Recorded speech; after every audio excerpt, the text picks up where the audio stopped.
Shalom Tiberias. Kasih lo tepuk tangan yang paling dahsyat, yang paling terbaik buat Tuhan Yesus yang selalu baik terjadi terus dalam kehidupan kita. Apa kabarnya saudara? Dalam keadaan yang luar biasa, amin. Tetap percaya, tetap mengasihi Tuhan.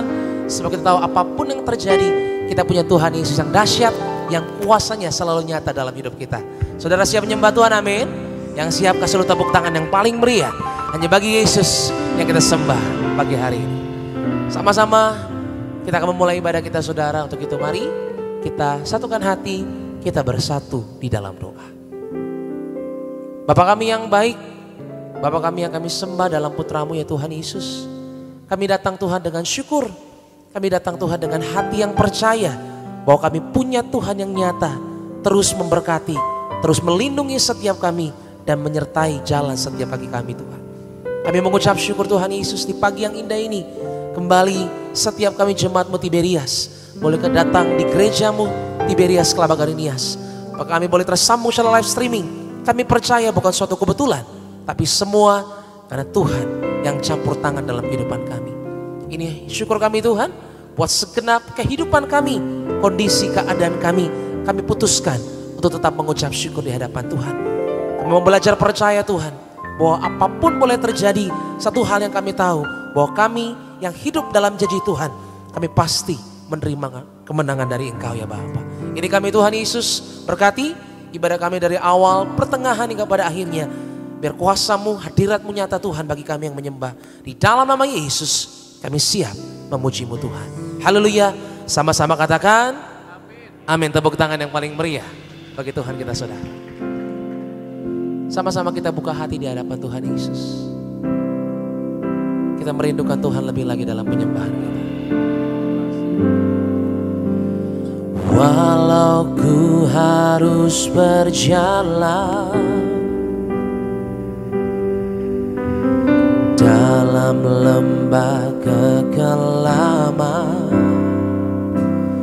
perlindungan-Mu Tuhan nyatalah bagi hidupku. Tiada pernah sedetik pun,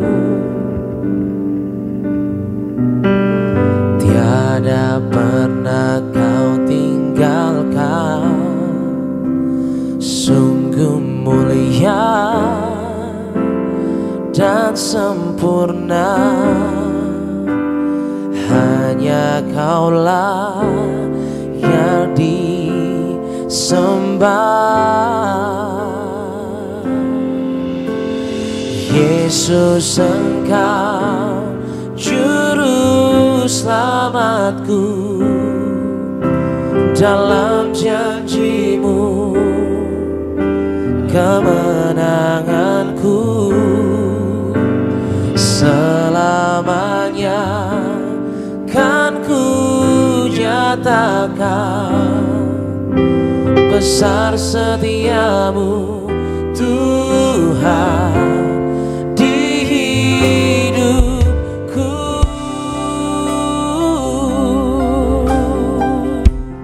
Ini hati setiap kami Tuhan. Kami katakan walau ku harus berjalan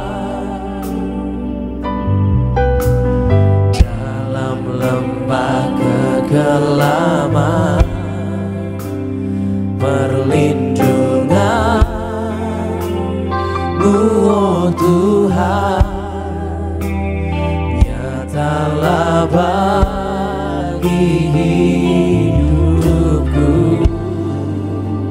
Tiada pernah sedetik pun Tuhan, tiada pernah sedetik pun, tiada pernah Kau tinggal. Mari angkat suaramu pagi hari ini sama-sama Tiberias. Sungguh mulia dan sempurna, hanya Kaulah yang disembah. Yesus Engkau juru selamatku, jalan janji-Mu, kebenaran-Ku. Haleluya Tuhan. Selamanya kan ku nyatakan besar setiamu Tuhan di hidupku. Hanya Yesus, Yesus Engkau juru selamatku. kami percaya Dalam janji-Mu, ada kuasa-Mu bagi setiap kami Tuhan. kemenanganku. Selamanya Kan ku nyatakan besar setiamu Tuhan di hidupku. mari sama-sama jemaat Tuhan kita beri bersama-sama. Angkat tanganmu, angkat suaramu, katakan Yesus Engkau juru selamatku. katakan dalam janji, Dalam janji-Mu, kemenangan setiap kami. kemenanganku. Selamanya kan ku nyatakan besar setiamu Tuhan di hidupku. Biar musik menyembah Tuhan, kita berikan tepuk tangan yang paling mulia bagi Tuhan Yesus. Haleluya.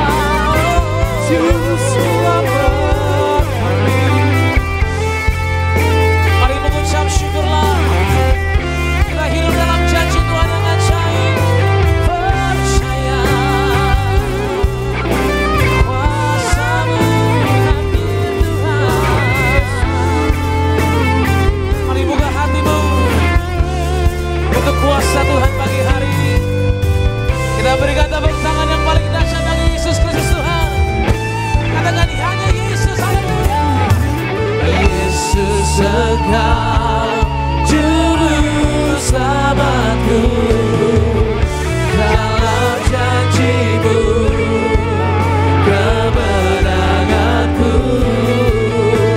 Selamanya kan ku nyatakan besar setiamu Tuhan di hidupku. Hanya Yesus, Yesus Engkau juru selamatku. katakan dalam janji-Mu Tuhan. Dalam janji-Mu, Aku letakkan pengharapan di Tuhan Yesus, haleluya. selamanya kan ku nyatakan besar setiamu Tuhan. Besar setiamu Tuhan. Besar setiamu, Besar setiamu Tuhan di hidupku.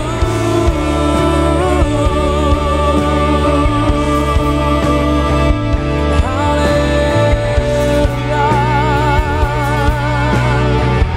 Besar setiamu,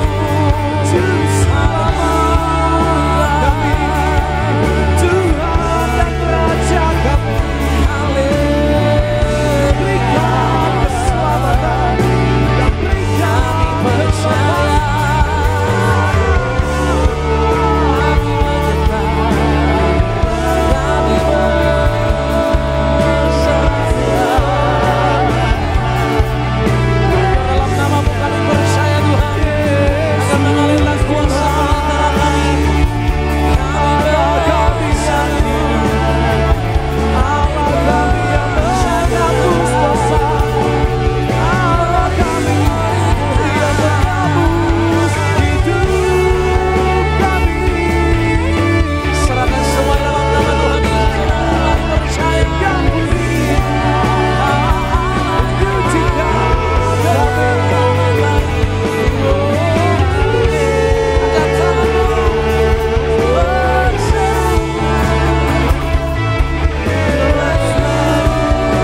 Mari sama-sama jemaat Tuhan, kita bersama.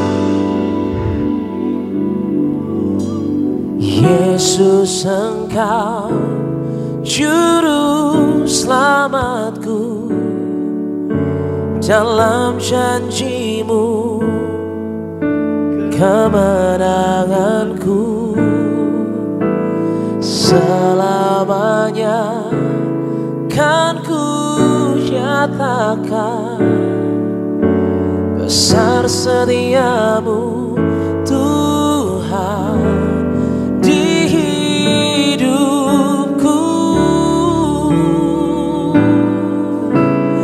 Yesus Engkau Juru Selamatku, dalam janji-Mu kemenanganku, selamanya kan ku nyatakan. Katakan besar setiamu, dalam Engkau Tuhan Yesus kami percaya. Di hidupku, mari sama-sama katakan Yesus. Yesus Engkau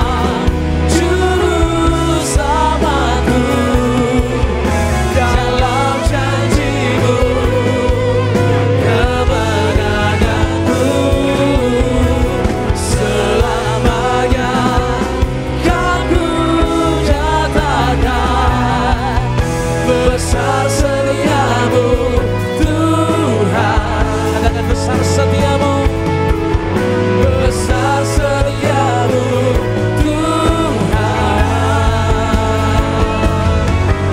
besar setiamu Tuhan di hidupku.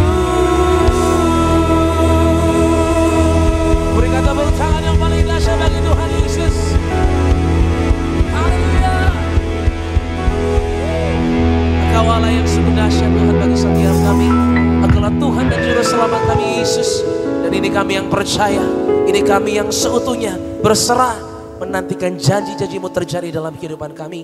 Kami tahu untuk kami beribadah kepada Tuhan Yesus yang ajaib, kami tidak pernah dikecewakan. Ada kuasa-Mu, ada mujizat-Mu tetap. Apapun yang terjadi, bahwa kami melihat Roh Kudus kuasa demi kuasa dalam kehidupan kami. Ini kami Tuhan dengan sorak-sorai, kami siap menyembah-Mu ya Bapa. Di dalam nama Yesus, haleluya. Sama-sama katakan amin. Tepuk tangan yang paling dahsyat bagi Tuhan kita saudara.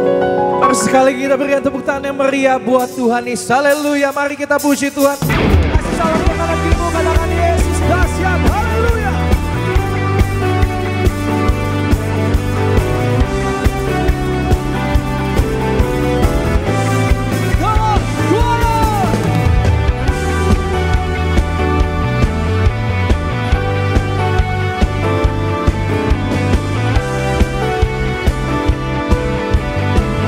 Kesayangannya Tuhan Yesus, kita puji Tuhan, amin.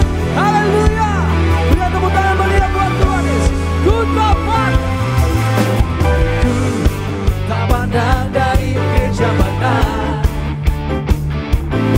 asal Kau berdiri atas firman-Nya.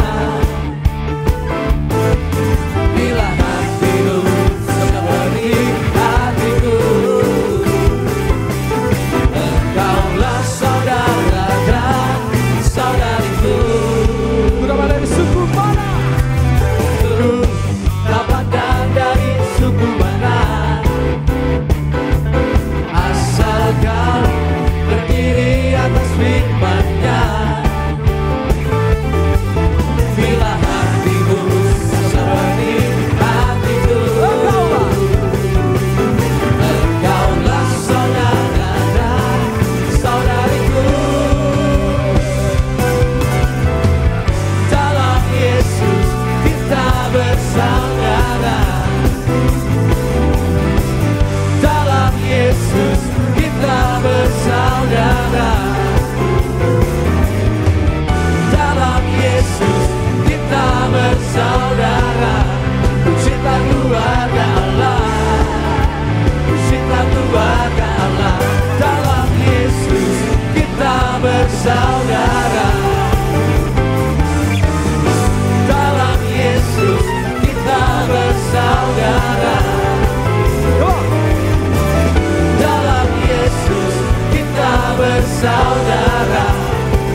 yang diselamatkan, ditebus oleh Tuhan Yesus. Kita menerima kuasa untuk menang, amin.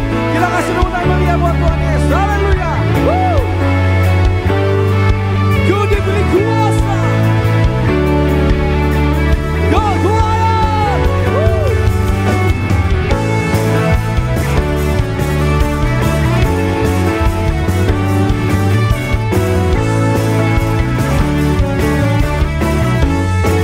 Ada rasa sama Tuhan. Nyalakan. Diberi kuasa, Raja mulia, menaklukkan musuh, bawa kami.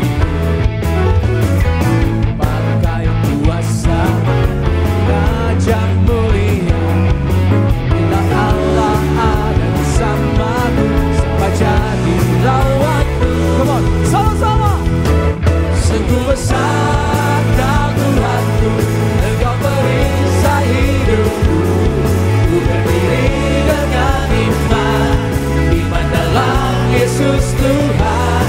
Kau yang memberi kemenangan, ku bersorak merayakan. Terpujilah Engkau Raja, segala raja.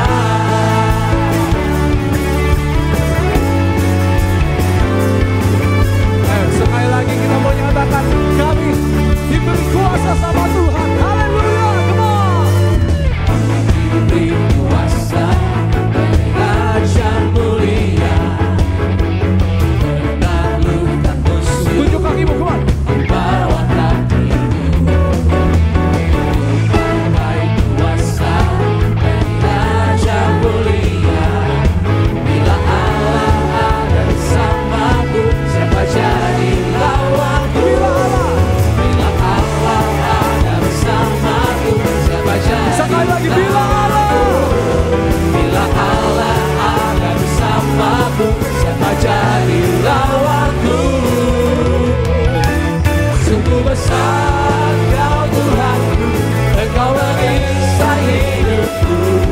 Ku berdiri dengan iman, iman dalam Yesus Tuhan. Kau yang memberi kemenangan, ku bersorak merayakan. Terpujilah Engkau Raja, segala raja. Jemaat Tuhan. Sungguh besar Kau Tuhanku, Engkau perisai hidupku. Ku berdiri dengan iman, iman dalam Yesus Tuhan. Kau yang memberi kemenangan, ku bersorak merayakan. Terpujilah. Haleluya. Raja, segala raja. Sungguh besar Kau Tuhanku, Engkau perisai hidupku.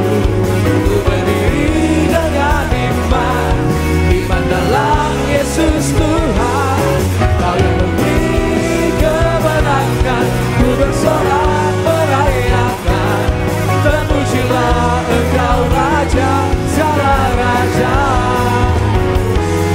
Terpujilah Engkau Raja, segala raja. Terpujilah. Terpujilah Engkau Raja, segala raja.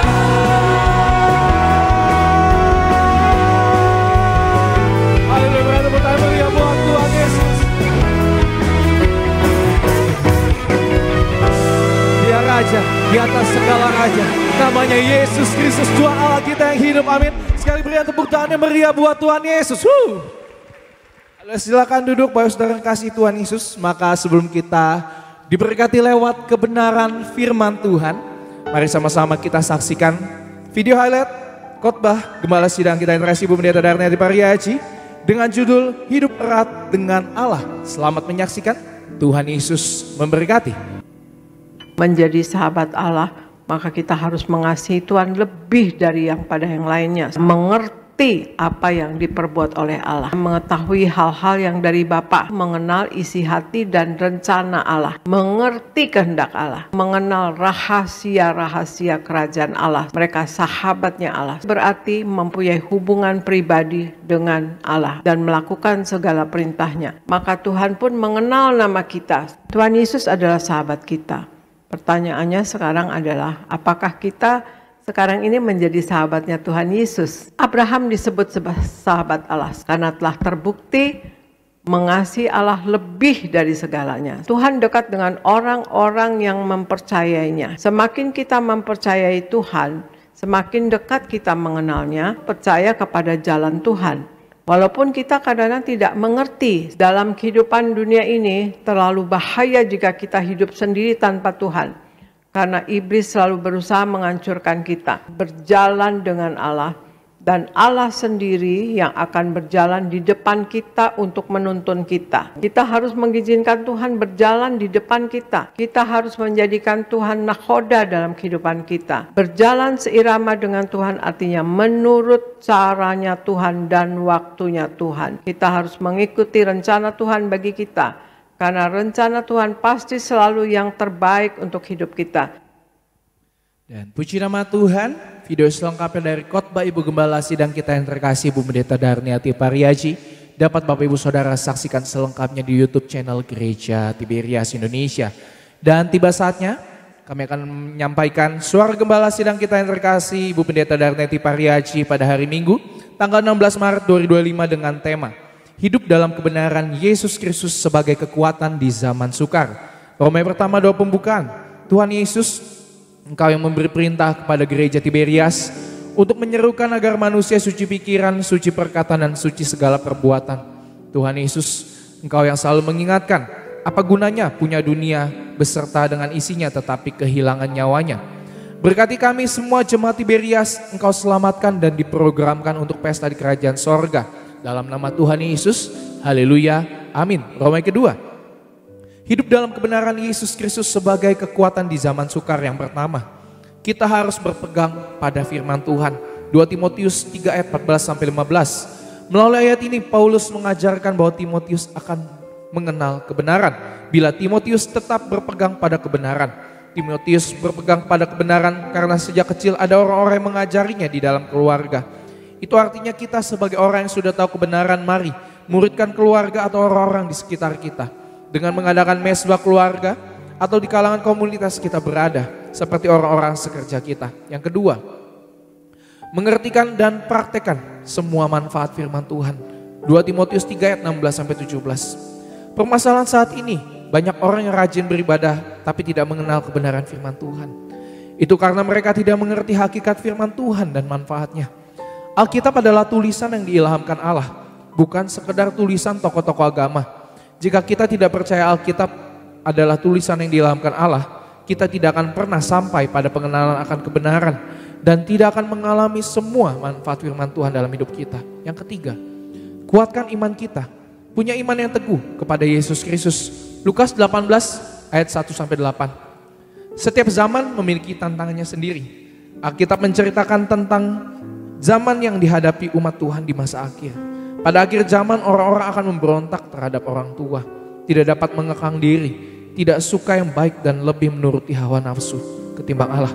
2 Timotius 3 ayat 1-5. Melihat keadaan yang demikian tidak heran kalau orang beriman pun akan mengalami krisis iman di akhir zaman. Tapi sesungguhnya Alkitab tidak pernah usang ditelan zaman.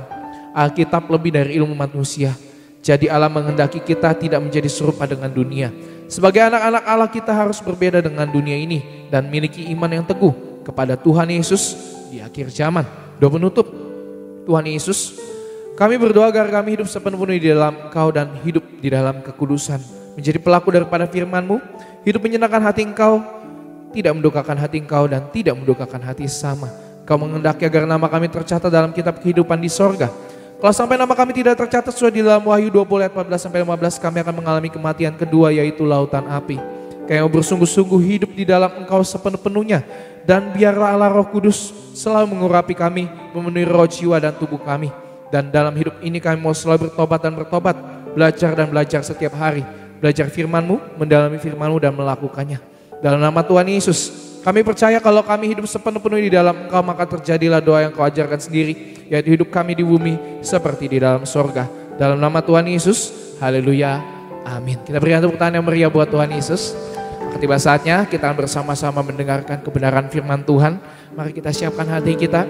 Kita mau siapkan telinga, pikiran dan hati kita untuk mendengarkan kebenaran firman Tuhan. Kita berdoa. Makasih Tuhan Yesus. Tuhan telah memberikan kami kesempatan yang indah.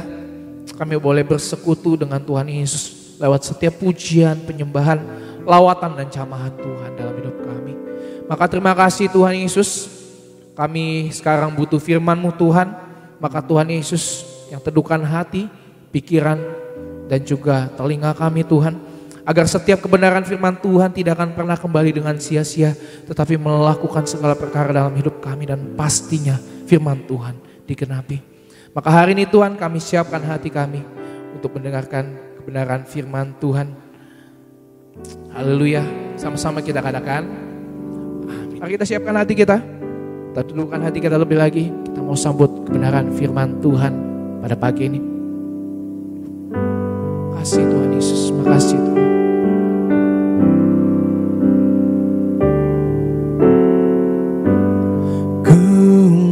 Menyembah dalam kudus hadirat-Mu, hampiri tata kasih karunia-Mu Bapa.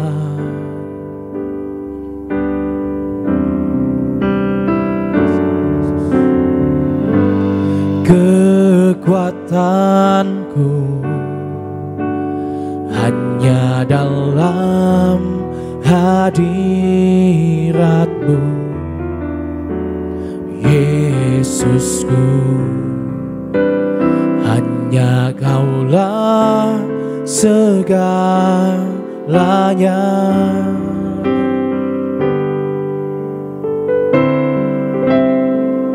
Ku yakin Kau hadir di sini. Ku rasakan kuasa yang tak terbatas. Ku yakin Kau nyata di sini. Kemenangan terjadi di sini. Saudara, setiap kita bangkit berdiri. Ku yakin Kau hadir di sini. Ku rasakan kuasa yang tak terbatas. Ku yakin Kau nyata di sini. Kemenangan terjadi di sini.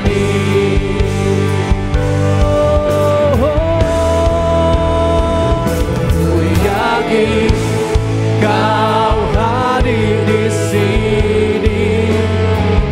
Ku rasakan kuasa yang tak terbatas.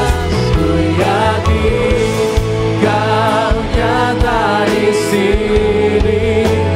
Kemenangan terjadi di sini. Kami yakin Tuhan, yakin Kau hadir di sini.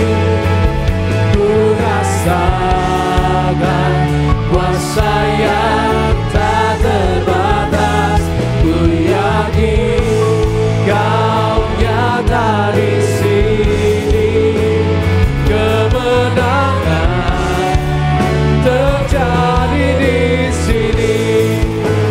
Kesembuhan terjadi di sini. Kelepasan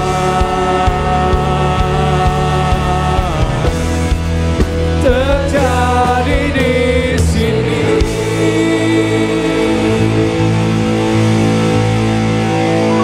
Bapa kami di sorga, betapa kami bersyukur karena Engkau ada bersama-sama kami di dalam Tuhan Yesus Kristus, Tuhan dan Juru Selamat kami. Kemenangan terjadi di hidup kami. Keselamatan terjadi. Pemulihan terjadi. Kesembuhan terjadi. Damai sejahtera Tuhan dinyatakan. Terima kasih Tuhan Yesus buat anugerah pengorbanan-Mu yang menyelamatkan kami. Dan hanya oleh darah-Mu Tuhan Yesus kami selalu diampuni, dikuduskan, Untuk kami selalu dibawa dalam persekutuan yang erat dengan Tuhan Yesus. Persekutuan yang kekal, persekutuan di dalam terang. Dan darah-Mu Tuhan Yesus menjadikan kami anak-anak terang. Terima kasih Tuhan, urapi hamba-Mu Tuhan Yesus, biar setiap kata kalimatnya Tuhan yang pimpin, Tuhan yang urapi. Apa yang Tuhan Yesus mau sampai kepada setiap anak-anak-Mu Tuhan, tersampaikan kepada setiap pribadi. Kebenaran firman Tuhan yang memerdekakan, kebenaran firman Tuhan yang menyelamatkan, yang mengubahkan, yang membaharui, yang membentuk kami dan membawa kami mengalami, menerima anugerah kegenapan setiap janji Tuhan. Terima kasih Bapa. Ampuni kami atas segala dosa kesalahan kami. Kami percaya oleh darah Tuhan Yesus kami diampuni, kami disucikan, kami dibenarkan menjadi orang benar Tuhan Yesus. Roh Kudus, tolong kami. Kami perlu Engkau Roh Kudus Allah kami, Maha Kudus. Untuk memampukan kami merenungkan, menyimpan dalam hati kami, mendengarkan dan melakukan kebenaran firman Tuhan Yesus Kristus dalam apapun situasi keadaan kami. Dalam nama Tuhan Yesus kami bersyukur. Tuhan Yesus, Engkau yang dipermuliakan di dalam segalanya, di setiap waktu.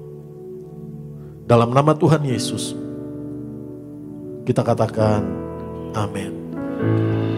Shalom saudara, mari silakan duduk. Hari ini kita akan belajar kebenaran firman Tuhan dengan judul Iman Musa. Amin. Bagaimana kita belajar meneladani iman dari Musa. Kita buka dalam Ibrani pasal yang ke-11 ayat 23 sampai ayat 27. Ibrani 11 ayat 23 sampai 27. Kita baca bersama-sama ke 5 ayat ini. Kita baca bersama-sama. 1, 2, 3. Karena iman, maka Musa setelah ia lahir disembunyikan selama 3 bulan oleh orang tuanya karena mereka melihat bahwa anak itu elok rupanya dan mereka tidak takut akan perintah raja. Amin. Karena iman, ayat 24, maka Musa setelah dewasa menolak disebut anak putri Firaun. Karena ia lebih suka menderita sengsara dengan umat Allah daripada untuk sementara menikmati kesenangan dari dosa. Ia menganggap penghinaan karena Kristus sebagai kekayaan yang lebih besar daripada semua harta Mesir, sebab pandangannya ia arahkan kepada upah. Karena iman, maka ia telah meninggalkan Mesir dengan tidak takut akan murka raja. Ia bertahan sama seperti ia melihat apa yang tidak kelihatan. Amin. Mari kita lihat dari ayat 23, kita expose satu persatu ayat ini. Karena iman, maka Musa setelah ia lahir disembunyikan selama 3 bulan oleh orang tuanya. Jadi dalam 5 ayat ini ada iman orang tuanya Musa, ada iman Musa. Amin. Diawali dengan apa? Iman orang tuanya. Ayat 23 ini iman siapa? Orang tuanya. Karena iman, maka Musa setelah ia lahir disembunyikan selama 3 bulan oleh orang tuanya karena mereka melihat bahwa anak itu elok rupanya dan mereka tidak takut akan perintah raja. Kenapa? Karena pada zaman itu setelah Yusuf meninggal di Mesir, maka keturunan Israel ini beranak cucu sangat banyak. Bahkan populasinya lebih banyak dari orang Mesir, sehingga Raja Mesir pada saat itu mengambil pencegahan. Oh, nanti jangan-jangan orang Israel ini lebih berkuasa atau berkoalisi dengan bangsa lain atau malah mau memerdekakan diri, kita kehilangan budak. Sehingga pada saat itu Raja Mesir mengambil keputusan yang sangat keras untuk apa? Untuk membinasakan, membunuh bayi yang baru lahir, bahkan yang berusia 2 tahun ke bawah, untuk apa? Untuk dibuang ke Sungai Nil.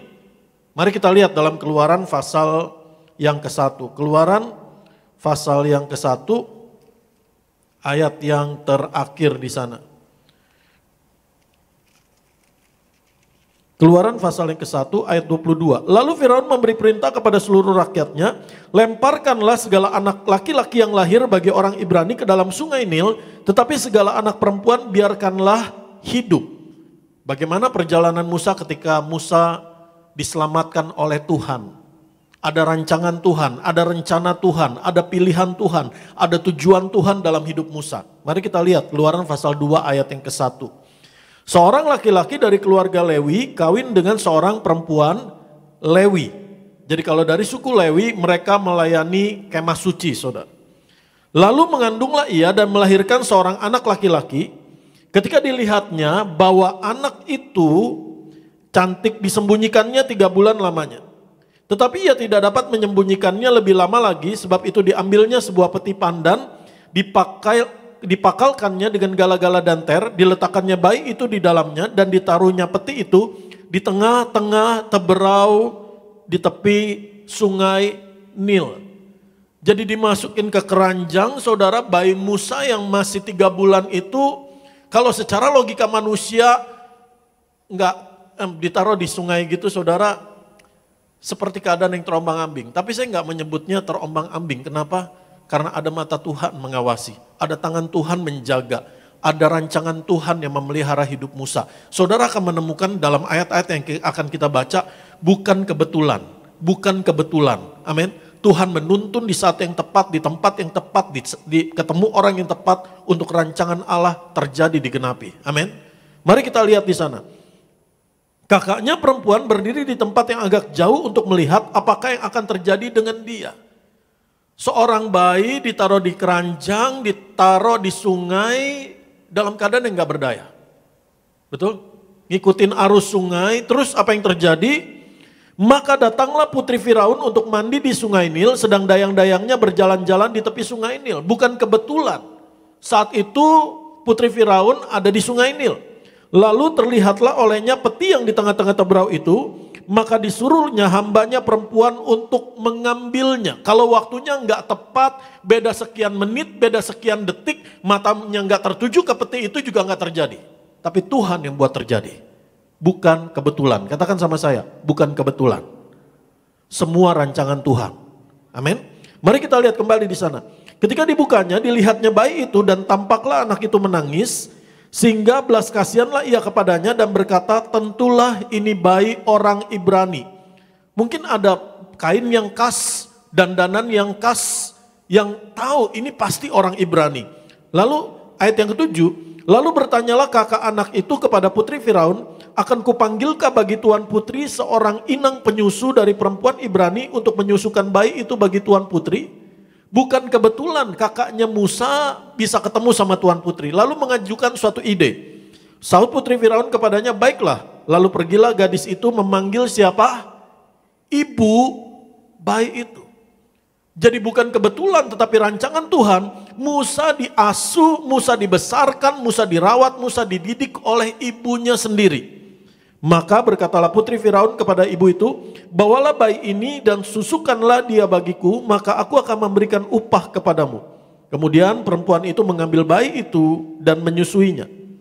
Ketika anak itu telah besar, dibawanyalah kepada putri Firaun yang mengangkatnya menjadi anaknya dan menamainya Musa, sebab katanya, karena aku telah menariknya dari air. Ayat 11, kita lanjutkan. Kita baca bersama-sama. Pada waktu itu ketika Musa telah dewasa, ia keluar mendapatkan siapa? Saudaranya untuk melihat kerja paksa mereka. Lalu dilihatnya seorang Mesir memukul seorang Ibrani, seorang dari saudara-saudaranya itu. Saudara bayangkan, Musa dalam keadaan yang bayi, ditaruh di tengah sungai Nil, di tepinya saudara, dalam keadaan arus sungai Nil. Saya percaya waktu itu sungai Nil itu besar dan arusnya juga kuat. Enggak berdaya apa-apa, mungkin dalam bayangan kita, logika kita, enggak tentu arah. Saya tidak mau pakai kata terombang-ambing karena saya percaya ada tangan Tuhan yang menjaga. Amin. Tapi secara logika manusia dalam keadaan yang enggak berdaya. Terus mengalir, mengikuti aliran sungai Nil. Tetapi bukan kebetulan, ada rancangan Tuhan. Ada pesan apa yang Tuhan mau sampaikan kepada saudara dan saya. Hidup kita bukan kebetulan, kamu dijadikan oleh Tuhan, katakan amin. Ada tujuan dan rencana Tuhan dalam hidupmu. Kalau hari ini, saudara yang mendengar di tempat ini ataupun yang sedang mendengar di rumah ada dalam keadaan yang seperti terombang-ambing. Keadaan yang gak tentu arah, keadaan yang gak berdaya. Apakah engkau sedang bekerja? Ada banyak layoff di tempat pekerjaanmu, bagaimana dengan saya? Percaya ada rancangan pemeliharaan Tuhan dalam hidupmu. Kalau saudara hari ini sedang merindukan, berdoa buat sebuah pekerjaan, nanti gimana dengan ekonomi saya belum punya pekerjaan dan sebagainya. Seperti gak tentu arah, percaya ada pemeliharaan dan tuntunan Tuhan dalam hidupmu. Kalau engkau sedang berusaha, berbisnis, percaya ada tuntunan pemeliharaan Tuhan dalam hidupmu. Anak-anak muda, mungkin engkau sedang menghadapi suatu keadaan bagaimana dengan masa depan saya. Enggak tentu arah, enggak ada sumber daya apa-apa, enggak tahu gimana bisa melanjutkan kuliah atau studi. Percaya kalau engkau ada rancangan tujuan Tuhan dalam hidupmu. Dengar baik, bukan kebetulan engkau akan mengalami tuntunan demi tuntunan Tuhan yang ajaib dinyatakan dalam hidupmu. Katakan amin. Karena ada tujuan dan rancangan Tuhan. Mari kita lihat kembali. Dalam Ibrani pasal yang ke-11 ayat 23. Ibrani pasal 11 ayat 23. Di sana dikatakan begini. Karena iman maka Musa setelah ia lahir disembunyikan selama 3 bulan oleh orang tuanya karena mereka melihat bahwa anak itu elok rupanya dan mereka tidak takut akan perintah raja. Karena iman maka Musa, amin, setelah dewasa, tadi iman orang tuanya, sekarang iman Musa. Itu sebabnya Bapak Ibu yang dikaruniai anak-anak di dalam Tuhan, saya percaya imanmu kepada Tuhan akan menjadi berkat Tuhan buat anak-anakmu. Imanmu kepada Tuhan akan menjadi teladan buat anak-anakmu. Imanmu kepada Tuhan akan berbuah dalam kehidupan anak-anakmu. Amin. Karena iman, kenapa Musa disusui sama ibunya sendiri. Musa dirawat sama mamanya sendiri. Ini bayangan saya, ini imajinasi saya. Ketika Musa dari bayi, dari kecil dirawat oleh mamanya. Musa pasti dikasih tahu sama mamanya. Nak, kamu ini orang Ibrani. Kamu ini umat pilihan Allah. Kamu ini spesial. Ada tujuan Tuhan dalam hidupmu. Ada rencana Tuhan dalam hidupmu. Orang-orang yang sedang diperbudak itu adalah saudara-saudaramu, nak.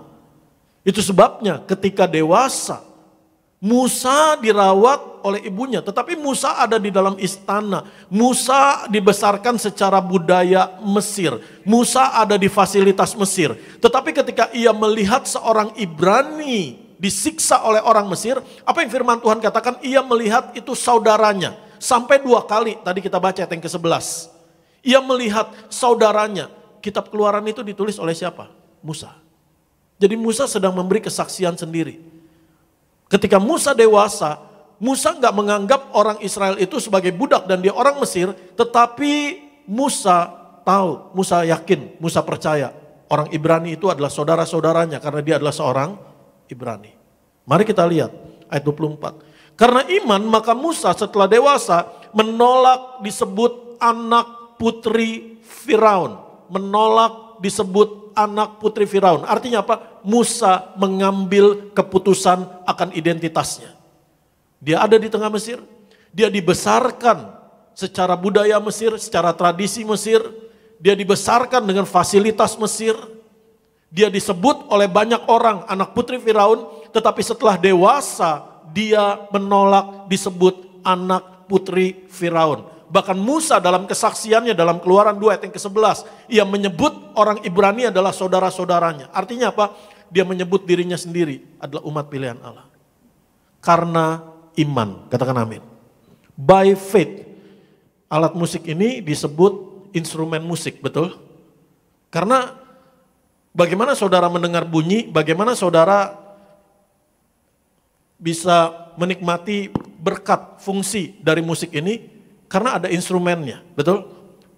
Drum ini sendiri instrumen, stick ini sendiri instrumen.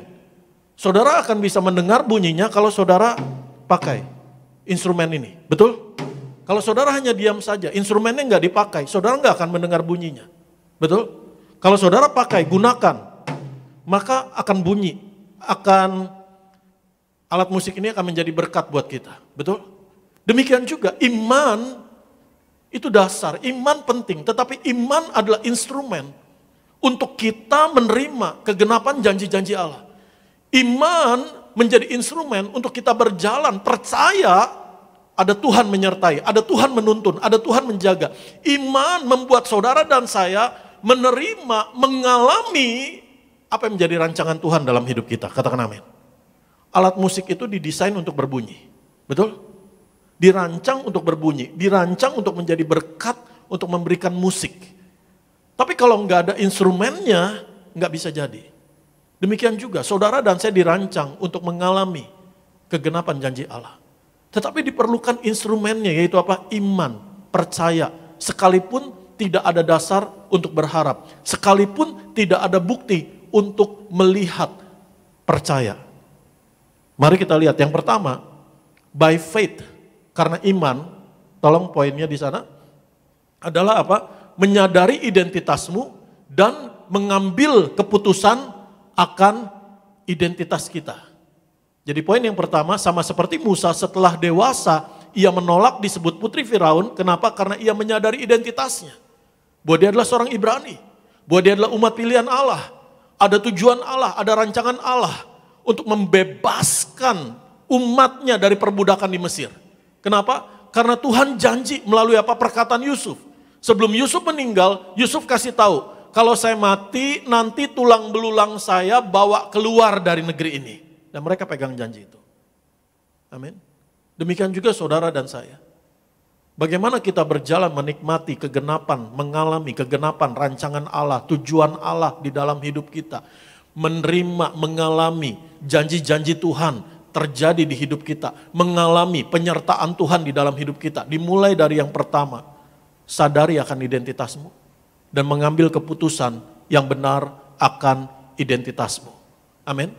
Kenapa? Karena hidup saudara dan saya ketika kita percaya, mengaku, ya saya adalah milik Kristus, saya adalah anak Tuhan Yesus, saya telah mati dan bangkit dengan Tuhan Yesus. Kabar baiknya, saudara dan saya ada dalam persekutuan yang erat dengan Tuhan. Amin.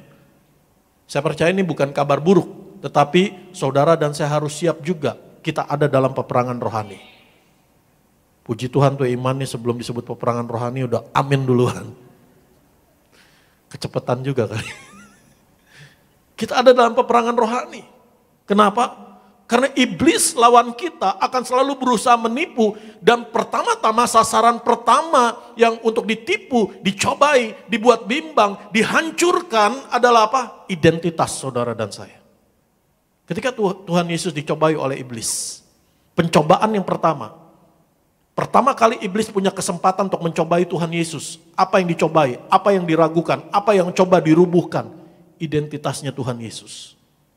Perkataan pertama dari tipuan iblis mengatakan, jika engkau anak Allah, ubah batu ini menjadi roti. Kebenaran firman Tuhan, Allah berfirman dari sorga. Bapa menyatakan beberapa saat sebelumnya ketika Tuhan Yesus dibaptis, ada Roh Kudus turun dan suara dari sorga terdengar, inilah anakku yang kukasihi. Kepadanya lah aku berkenan, di dalam dialah aku berkenan. This is my beloved son, in whom I'm well pleased. Tapi ketika Tuhan Yesus dicobai, yang pertama-tama diserang adalah identitasnya. Jika engkau anak Allah. Berusaha diragukan akan identitasnya sebagai anak Allah. Berusaha perlu satu pembuktian bahwa Yesus adalah anak Allah. Tetapi Yesus gak ngeladenin tipuan ini. Tuhan Yesus menang atas pencobaan ini. Dia berdiri teguh akan identitasnya. Itu sebabnya dia tidak katakan saya bisa ubah batu ini menjadi roti. Karena saya anak Allah, Tuhan Yesus tidak berbantah-bantahan. Karena dia percaya dia adalah anak Allah. Dia memperkatakan otoritasnya, firman Allah. Karena dia sendiri adalah firman. Amin. Itu sebabnya apapun keadaanmu hari-hari ini. Yang pertama, karena iman, berdiri teguh di dalam identitasmu. Nah, gimana kita bisa tahu identitas kita? Semuanya dari kebenaran firman Tuhan. Alkitab bicara begitu banyak, nyata, bagaimana Allah menyatakan identitas saudara dan saya. Bukan kita loh yang menyatakan. Tuhan saya begini, Tuhan saya begitu. Enggak, firman Allah yang menyatakan. Nah, kalau kita enggak baca firman, kita enggak renungkan, gimana kita tahu identitas kita? Kalau kita nggak menghidupi firman, gimana kita tahu identitas kita? Dan pada saat kita nggak tahu identitas kita nggak akan hidup seturut identitas kita. Betul? Kalau kita nggak tahu identitas kita nggak tahu kemana tujuan harus melangkah. Apa yang Tuhan mau dalam hidup kita. Apa yang menjadi rancangan Tuhan dalam hidup kita. Saudara akan terombang-ambing, saudara akan mudah bimbang, khawatir, cemas. Karena nggak punya pondasi yang kuat, yaitu identitasmu di dalam Tuhan. Alkitab bicara begitu banyak mengenai identitas kita. Bisa tolong ditampilkan? Identitas kita di dalam Tuhan, begitu banyak ayat-ayat firman Tuhan menyatakannya.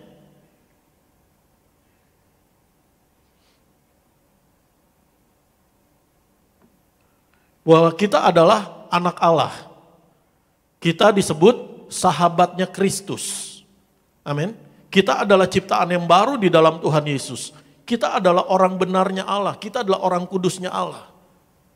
Bahkan sering kali kita ragu untuk menyebut identitas kita.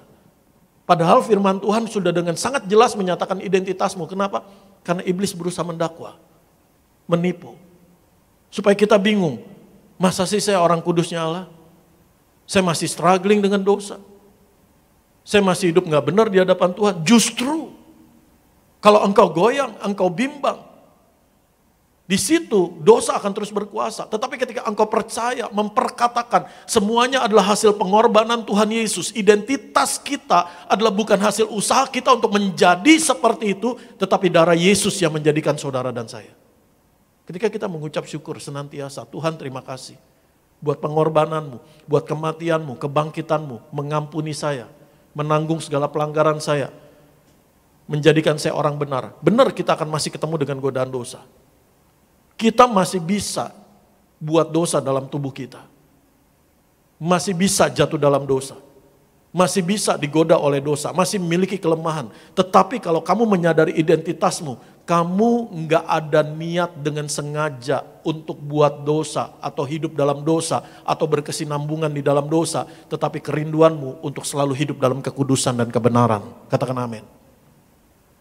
Tujuan hidupmu untuk menyenangkan hati Tuhan, bukan untuk menyenangkan hatimu, bukan untuk melayani dosa, tetapi untuk melayani Tuhan. Amin.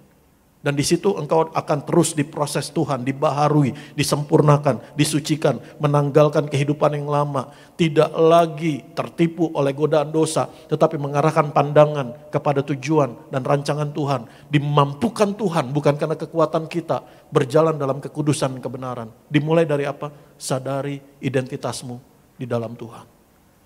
Kamu adalah umat pilihan Allah. Bangsa yang kudus, imamat yang rajani. Mari kita lihat kembali. Begitu banyak ayat-ayat firman Tuhan menyatakan, tolong dibuka slide-nya kembali.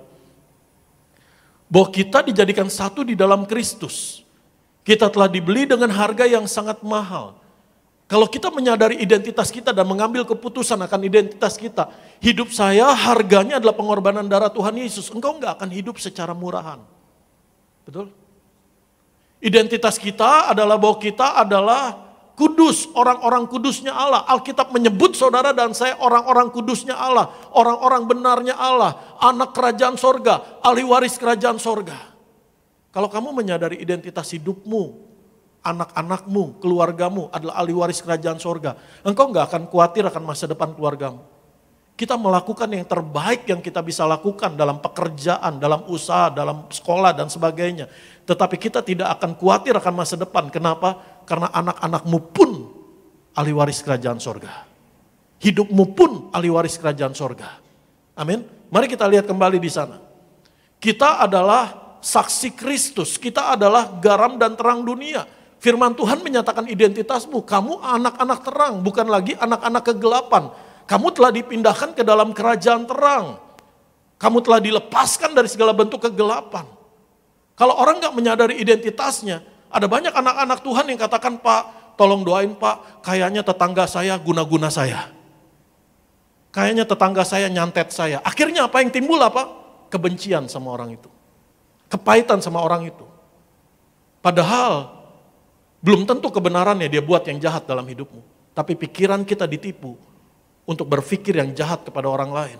Karena nggak menyadari identitas kita. Kalau saudara menyadari, saya adalah anak-anak terang, saya ada di dalam Tuhan Yesus, kegelapan tidak berkuasa, segala bentuk perbuatan kegelapan tidak berkuasa atas hidupmu. Kenapa? Karena Tuhan yang menjagamu. Engkau milik kepunyaan Tuhan.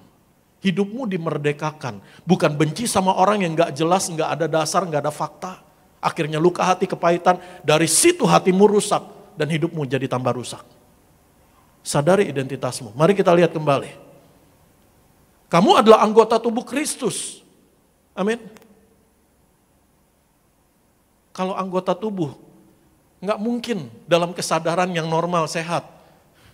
Tangan mukul mata. Kaki tendang. Tendang apa? Bagian tubuh yang bisa ditendang. Nggak mungkin. Kalau kamu adalah anggota tubuh Kristus, di dalam tubuh Kristus, dalam keluarga, dalam dimanapun Tuhan menempatkanmu, di dalam pelayananmu, kamu nggak cakar-cakaran. Kamu nggak saling menyakiti, tapi saling memberkati, saling membangun. Dimulai dari apa? Menyadari identitasmu dan mengambil keputusan yang benar akan identitasmu di dalam Tuhan. Mari kita, ini semestinya satu khotbah sendiri saudara. Kamu telah dimerdekakan dari pendakwaan, kamu adalah warga kerajaan sorga. Sekalipun kita hidup di dunia, kita adalah warga kerajaan sorga, tidak hidup secara duniawi. Mari kita lihat kembali, begitu banyak.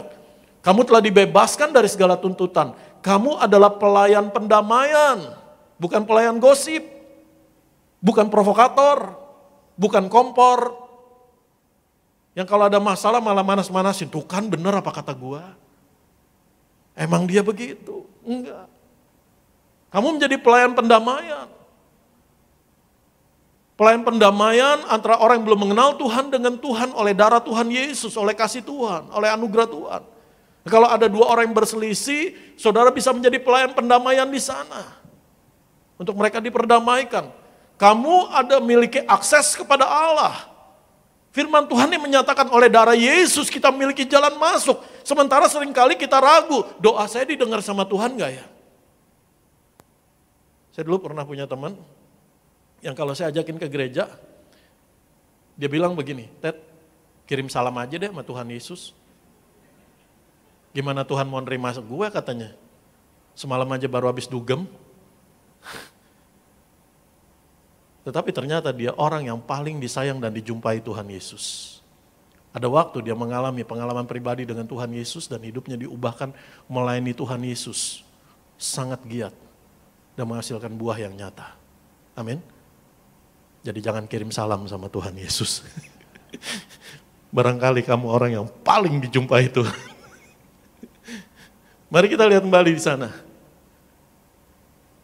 Saya telah didudukkan bersama dengan Kristus dalam kerajaan sorga.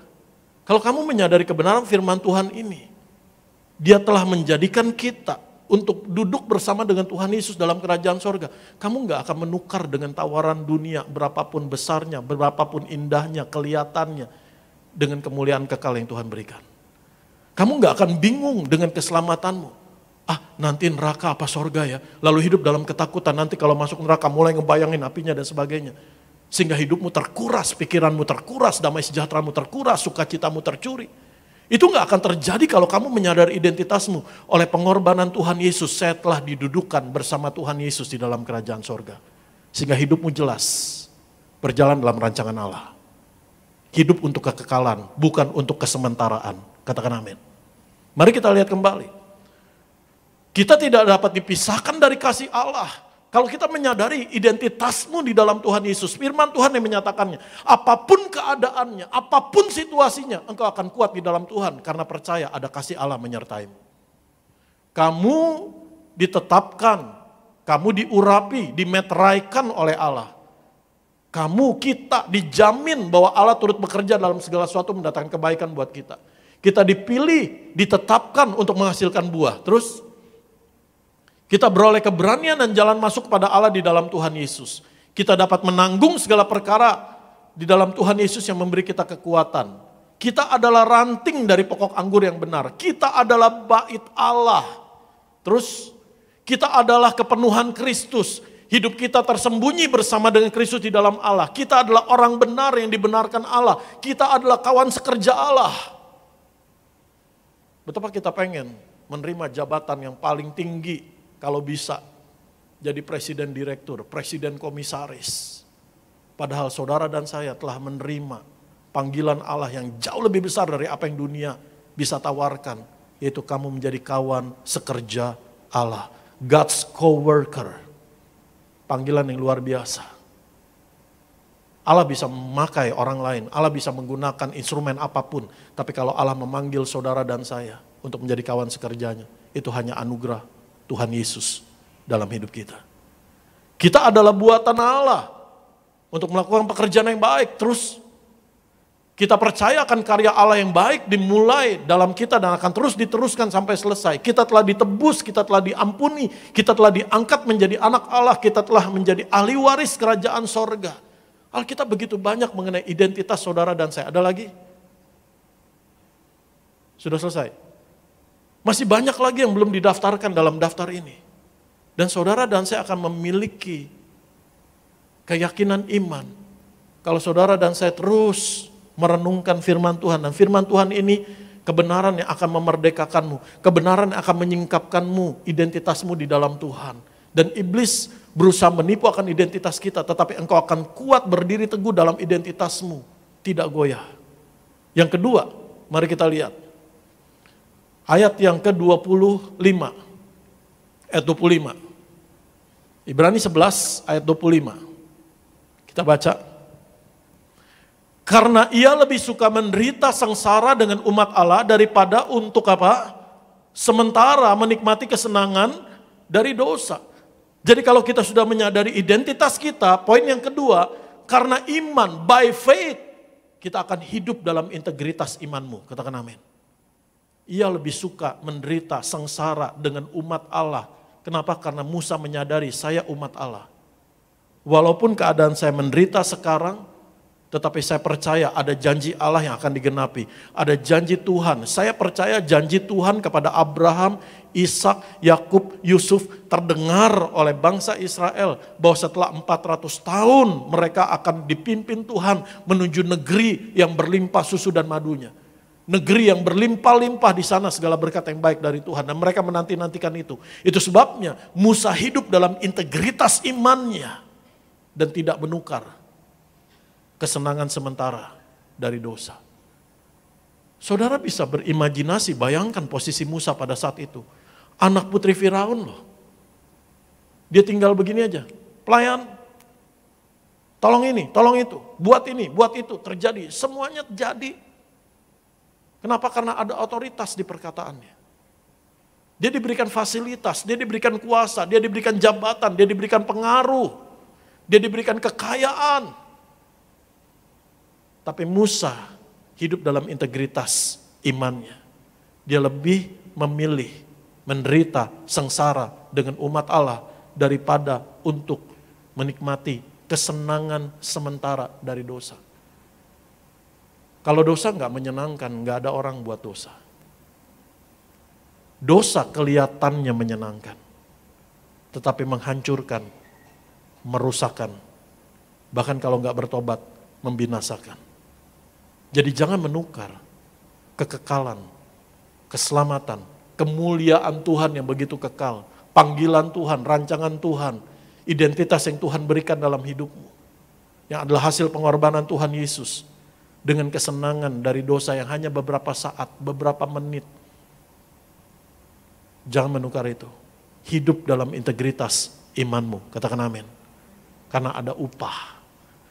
Sebenarnya upah ini juga bukan karena hasil perbuatan kita, bukan karena hasil pemberian kita sama Tuhan. Amin. Tetapi semuanya adalah pemberian Tuhan dalam hidupmu. Tapi imanmu ada rewardnya. Mari kita lihat yang ketiga. Yang ketiga, dalam Ibrani 11 ayat yang ke-26. Ibrani pasal 11 ayat yang ke-26. Kita baca. Ibrani pasal 11 ayat yang ke-26. Ia menganggap penghinaan karena Kristus sebagai kekayaan yang lebih besar daripada semua harta Mesir, sebab pandangannya ia arahkan kepada upah. Jadi kalau kamu menyadari identitasmu, mengambil keputusan akan identitasmu dengan benar, dan hidup dalam integritas imanmu, kamu juga bisa memandang dengan benar bahwa kemuliaan Kristus jauh lebih besar dari segala-galanya. Amin. Kalau kita ke tempat pemakaman, maka kita akan melihat lintasan hidup orang. Tanggal lahirnya, tanggal matinya. Yang menghubungkan antara tanggal lahir dengan tanggal mati itu ada strip. 1939, strip 2019. Berarti usianya 80 tahun. Ada juga yang Juli 2014, strip Agustus 2014. Ada yang usianya 1 bulan. Lintasan hidup manusia itu hanya satu strip pendek. Bahkan kalau dibanding kekekalan, itu bahkan seperti titik pun enggak, saudara. Hidup kekal yang tanpa ujung, tanpa batas waktu, tiada berkesudahan. Dan saudara dan saya oleh pengorbanan Tuhan Yesus sudah dikaruniakan itu. Kalau kita menyadari hidup kita sekarang pendek, jangan buang-buang waktu, jangan main-main, hidup sungguh-sungguh di dalam Tuhan. Kalau kita menyadari hidup kita sekarang di bumi ini dibanding kekekalan itu enggak sebanding, pendek. Hidup dalam kekudusan, hidup dalam kebenaran. Tujuan hidupmu bukan kesenangan dunia, tapi tujuan hidupmu adalah kekal kemuliaan sorga. Amin. Itu sebabnya Musa mengarahkan pandangannya kepada upah. Kata upah di sini pun sebenarnya adalah anugerah berkat pemberian Allah. Amin. Musa mengarahkan pandangannya kepada upah. Dia menganggap penghinaan karena Kristus jauh lebih besar daripada semua harta Mesir. Pertanyaannya kan begini, kalau saudara baca, ada nggak keanehan di ayat ini? Coba, ayo kita belajar sama-sama. Ada nggak keanehan di ayat ini? Ada. Ia menganggap penghinaan karena Kristus sebagai kekayaan yang lebih besar daripada semua harta Mesir. Ada nggak yang aneh di ayat ini? Ada, satu. Yaitu apa? Ada yang bisa jawab? Pada zaman Musa, Yesus Kristus belum menyatakan dirinya Allah menjadi manusia. Tapi firman Tuhan gak pernah keliru. Ia menganggap penghinaan karena Kristus. Kenapa? Karena Musa mengarahkan pandangannya satu hari nanti akan muncul Mesias yang dari Allah. Kita buka Ulangan 18 ayat 15. Ulangan pasal 18 ayat yang ke-15. Ulangan 18, Musa pesan sama bangsanya. Di saat-saat terakhir hidupnya. Seorang nabi dari tengah-tengahmu, dari antara saudara-saudaramu, sama seperti aku, akan dibangkitkan bagimu oleh Tuhan Allahmu, dialah yang harus kamu dengarkan. Karena pada saat itu pernyataan Allah masih progresif, pemahaman Musa masih terbatas. Dia nggak menyebut Mesias, tetapi dia menyebut nabi. Tetapi ada satu waktu Tuhan akan munculkan, Tuhan akan bangkitkan, dan kamu harus mendengarkan dia. Musa mengarahkan pandangannya kepada Kristus, kepada kemuliaan Kristus. Kalau Musa, dengar baik, kalau Musa pada saat itu, kalau seandainya Musa pada saat itu memilih harta kekayaan Mesir daripada Kristus, daripada panggilan rancangan tujuan Allah, mungkin hari ini, bukan mungkin lagi, pasti hari ini, Musa mungkin ditemukan hanya sebagai secara arkeologi mungkin ada muminya dan sebagainya. Hanya sebagai suatu peristiwa lintasan sejarah saja. Mungkin juga nggak diketemuin. Kenapa? Anak angkat putri. Yang diketemuin, yang biasanya diawetkan itu raja-raja, Firaun. Hilang begitu saja. Kalau itu ketemu secara arkeologis. Tapi karena Musa mengarahkan pandangannya kepada Kristus, Musa menerima upahnya. Musa masuk ke tanah perjanjian enggak? Musa masuk ke tanah perjanjian? Musa menerima apa yang Tuhan janjikan? Secara fisik, Musa enggak masuk tanah perjanjian. Ia mati. Bahkan kuburnya enggak ada orang lain yang tahu. Bagaimana matinya enggak ada orang yang tahu. Misteri Allah. Supaya umat Israel tetap tertuju kepada Allah bukan kepada Musa. Amin. Tetapi di dalam roh, dalam tubuh kemuliaan, Musa masuk tanah perjanjian. Musa menerima kegenapan janji Tuhan. Kita buka Matius 17, ayat yang ke-1 sampai ayat yang ke-3. Dia mengarahkan pandangannya kepada Kristus. Musa menerima upahnya, ada bersama-sama dengan Kristus. Dan apa yang Tuhan mau nyatakan dalam peristiwa ini? Kita baca bersama-sama. 6 hari kemudian, Yesus membawa Petrus, Yakobus, dan Yohanes saudaranya, dan bersama-sama dengan mereka, ia naik ke sebuah gunung yang tinggi. Kalau di Israel di sana sekarang disebutnya Gunung Tabor. Di situ mereka sendiri saja. Ayat yang kedua. Lalu Yesus berubah rupa di depan mata mereka, wajahnya bercahaya seperti matahari, dan pakaiannya menjadi putih bersinar seperti terang. Lalu apa? Maka nampak kepada mereka Musa dan Elia sedang berbicara dengan dia. Musa menerima upahnya? Ya. Amin. Ya, Musa menerima upahnya. Dia mengarahkan pandangannya kepada Kristus. Apa yang ditulis di sini bukan untuk menjadi sekedar satu kisah. Tapi apa yang ditulis di sini akan terjadi satu kali lagi nanti buat saudara dan saya. Kita yang mengarahkan pandangan kita kepada Kristus. Insight kita kepada Kristus. Walaupun gak ada dasar buat berharap, gak ada bukti yang bisa dilihat. Tapi engkau mengarahkan percaya pandanganmu. Engkau terus menerus arahkan, terus continuous. Arahkan pandanganmu pada Kristus. Apa yang terjadi di Gunung Tabor dinyatakan untuk saudara dan saya memiliki iman percaya. Satu kali lagi dan untuk seterusnya akan terjadi. Bagaimana Tuhan Yesus menyatakan dirinya. Begitu bersinar, begitu terang, begitu bercahaya. Tetapi pada saat itu terjadi. Bukan hanya ada Musa dan Elia. Tapi saudara dan saya ada di samping Tuhan Yesus Kristus. Amin. Mari kita lihat kembali. Saudara, yang terakhir, yang keempat. Yang keempat kita buka Ibrani pasal 11 ayat yang ke-27. Ibrani 11 ayat 27. Kita baca bersama-sama. Karena iman, maka ia telah meninggalkan Mesir dengan tidak takut akan murka raja. Ia bertahan sama seperti ia melihat apa yang tidak kelihatan. Kalau dalam bahasa Indonesia dituliskan kata apa. Tapi ketika saya pelajari dalam bahasa Yunaninya, ini secara agak teknis sih. Maksudnya menunjuk pada satu pribadi, siapa. Terjemahan New King James Version ada, saya minta tolong dibantu, maaf dadakan. Ibrani 11 ayat 27, terjemahan New King James Version dikatakan, by faith he forsook Egypt, not fearing the wrath of the king, for he endured as seeing him who is invisible. As seeing him.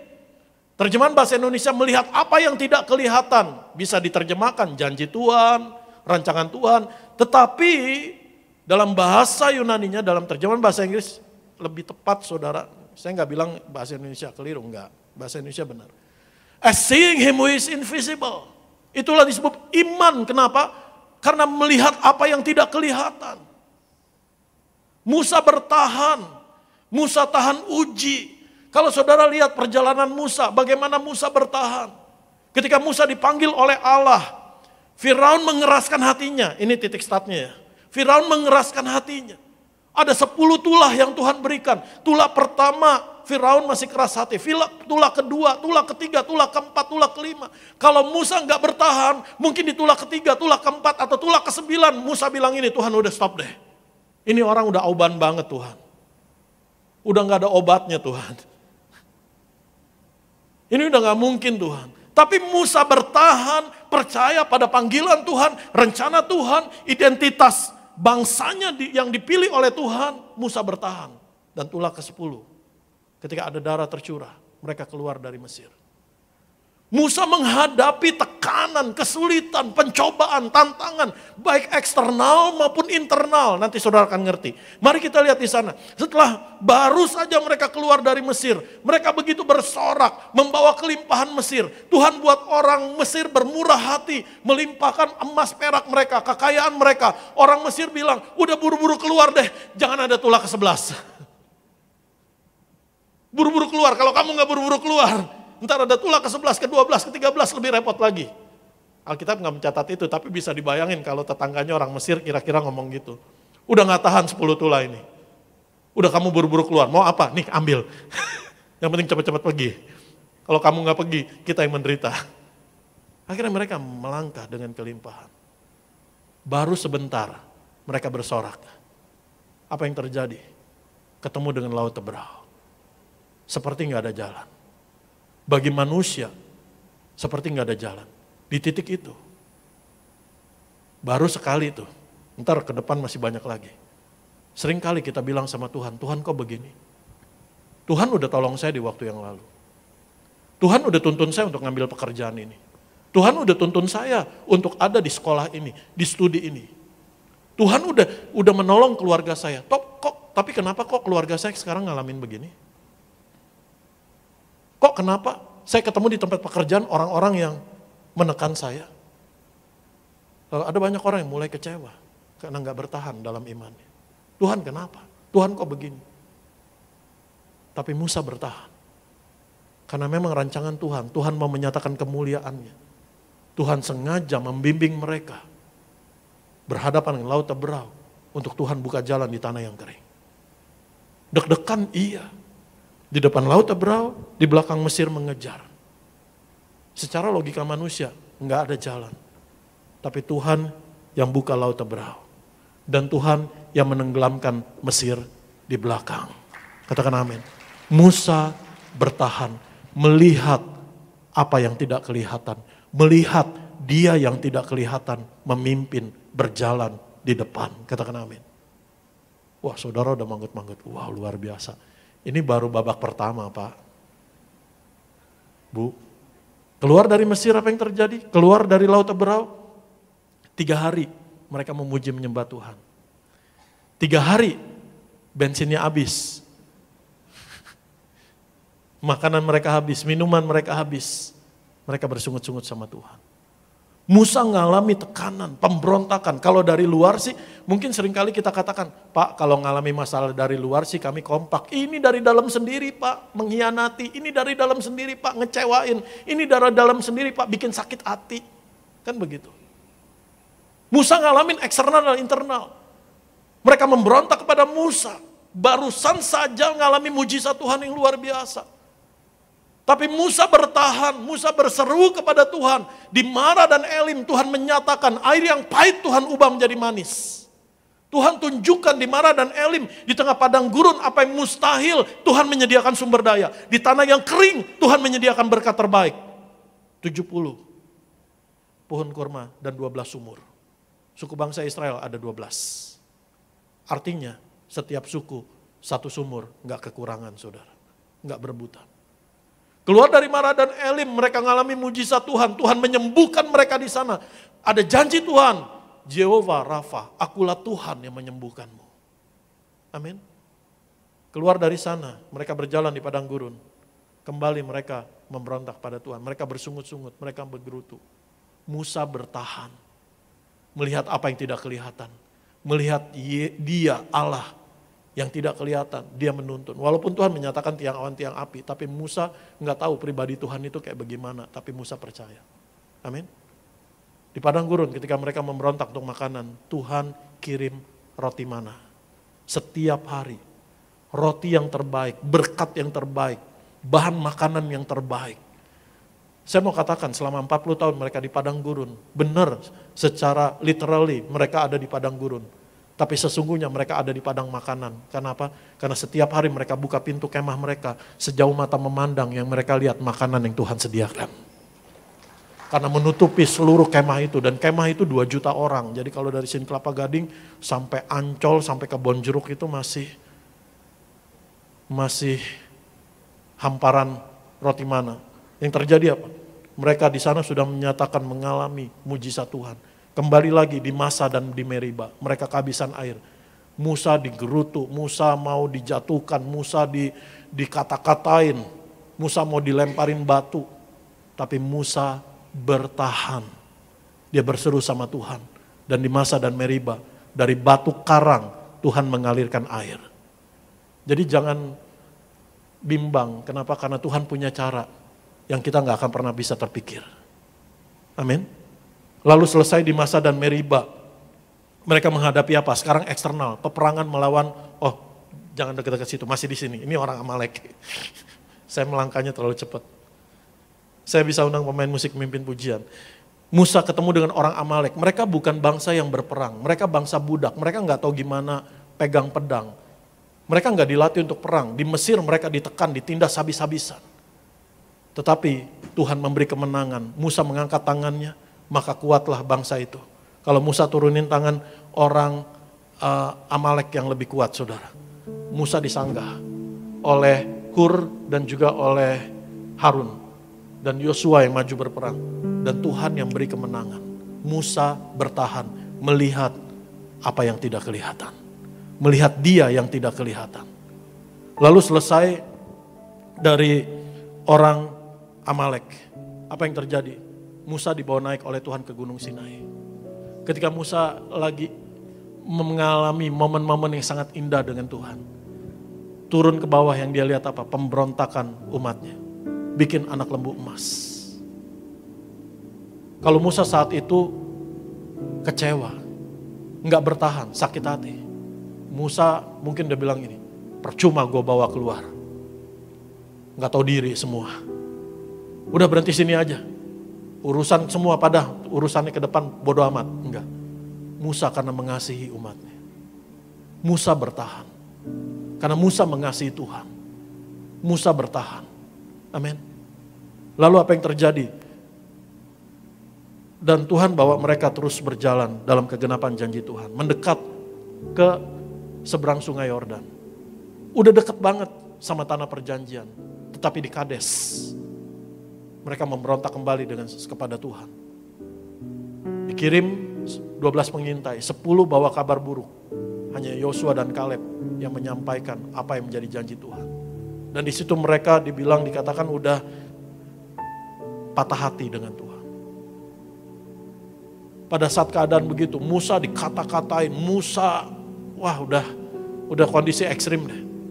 Tapi apa yang Musa lakukan? Dia bertahan, bahkan dia berseru sama Tuhan untuk mengampuni bangsanya. Kalau Musa gak bertahan, Musa bilang gini sama Tuhan, hajar aja nih emang bener nih. Tuhan kau hakim yang adil, kan seringkali doa kita begitu. Tuhan kau hakim yang adil, engkau yang balas dia Tuhan. Engkau hajar dia Tuhan. Kita berdoa di dalam kemarahan kita sebenarnya. Bukan dalam belas kasihan kita. Kalau engkau berdoa dalam belas kasihan, engkau diperlakukan gak adil sama orang. Engkau gak mempermainkan ayat firman Tuhan. Tuhan, engkau yang balas Tuhan. Dengan caramu untuk memuaskan amarahmu. Enggak. Tapi kau akan menaruh belas kasihan. Tuhan ampuni mereka. Amin. Musa bertahan. Bertahan. Lalu selesai dari Kades. Mereka berjalan lagi. Tuhan tetap melanjutkan janjinya. Tapi Tuhan menjatuhkan hukuman atas ketidaktaatan mereka. Bahwa sebanyak 40 hari mereka mengintai, 40 tahun mereka akan di padang gurun. Dan generasi pertama akan habis, gak masuk padang gurun. Gak masuk negeri yang Tuhan janjikan. Oh saya masih terlalu kedekatan, masih sini. Apa yang terjadi?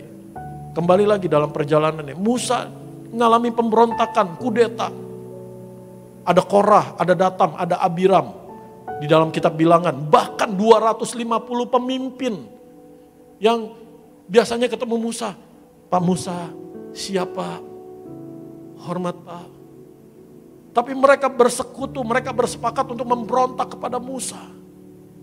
Kalau Musa kecewa, kalau Musa sakit hati, Musa gak bertahan. Musa saat itu, Tuhan udah deh nyerah deh.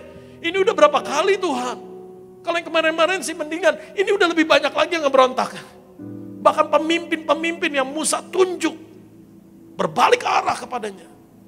Tapi Musa bertahan. Bahkan ketika Tuhan mau menjatuhkan hukuman, Musa berseru sama Tuhan, Tuhan kasihani mereka. Tuhan kasihani mereka. Dan Musa bertahan. Dan Tuhan menghukum orang-orang yang memberontak tadi.